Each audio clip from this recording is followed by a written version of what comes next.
അസ്സലാമു അലൈക്കും. ഇന്നത്തെ വിഷയം നമ്മുടെ മക്കളുടെ വിവാഹം. അത് നടക്കേണ്ട സമയത്ത് അത് നടക്കാഞ്ഞാൽ വല്ലാത്ത പ്രയാസമാണ് ഓരോ മാതാപിതാക്കൾക്കും, അല്ലേ? സാമ്പത്തികം കാരണം വിവാഹം നടത്താൻ കഴിയാത്ത അവസ്ഥ വരുന്നവരുണ്ട്. സാമ്പത്തികമായിട്ട് പൊന്നും പൈസ ഒരുക്കി വെച്ചാലും കല്യാണം നടത്താൻ കഴിയാത്ത അവസ്ഥ ഉണ്ട്.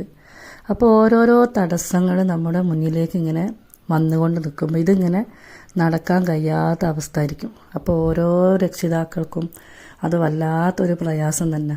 മക്കളെ കല്യാണം നടന്ന് കാണാന്നുള്ളതാണ് ഓരോ രക്ഷിതാക്കളുടെ വലിയൊരു സ്വപ്നം. അപ്പോൾ അതിന് വേണ്ടിയിട്ട് നിങ്ങൾ ചെയ്യേണ്ടതെന്ന് പറഞ്ഞാൽ ഈ ദുൽഹജ്ജ് മാസത്തിലെ ഓരോ ദിവസത്തിനും പ്രത്യേകമായ ശക്തിയുള്ള ദിവസങ്ങളാണ് ഇനി ഇവിടുന്ന് അങ്ങോട്ടുള്ളത്. അപ്പോൾ ഇതിൽ പറഞ്ഞിട്ടുള്ള ദിക്റുകൾ എല്ലാ നിസ്കാരത്തിന് ശേഷം ഇതിൽ കൊടുത്ത എണ്ണം പോലെ ചെല്ലുക. അതിന് ശേഷം ഇതിൽ കൊടുത്ത സലാത്ത് അതും ചെല്ലുക.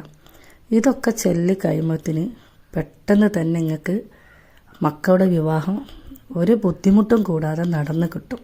തടസ്സങ്ങളെല്ലാം നീങ്ങി നിങ്ങളെ മക്കൾക്ക് അനുയോജ്യമായ നല്ല ചെറുക്കനാണെങ്കിലും പെണ്ണാണെങ്കിലും നിങ്ങൾക്ക് അനുയോജ്യമായത് തന്നെ കെട്ടി മക്കളുടെ കല്യാണം റാഹത്തിലായി കഴിഞ്ഞോടിപ്പോവും.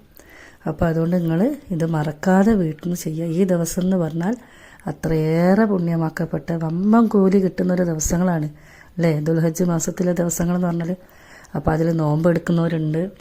അപ്പോൾ അതുകൊണ്ട് ഈ ദിക്കറുകൾ ചൊല്ലിയിട്ട് മനസ്സിൽ മുറാതെ കരുതുക.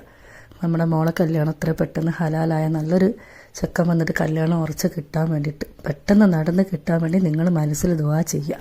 ഇൻഷാ അല്ലാഹ് ഒരു ബുദ്ധിമുട്ടില്ലാണ്ട് അത് നടന്ന് കിട്ടും.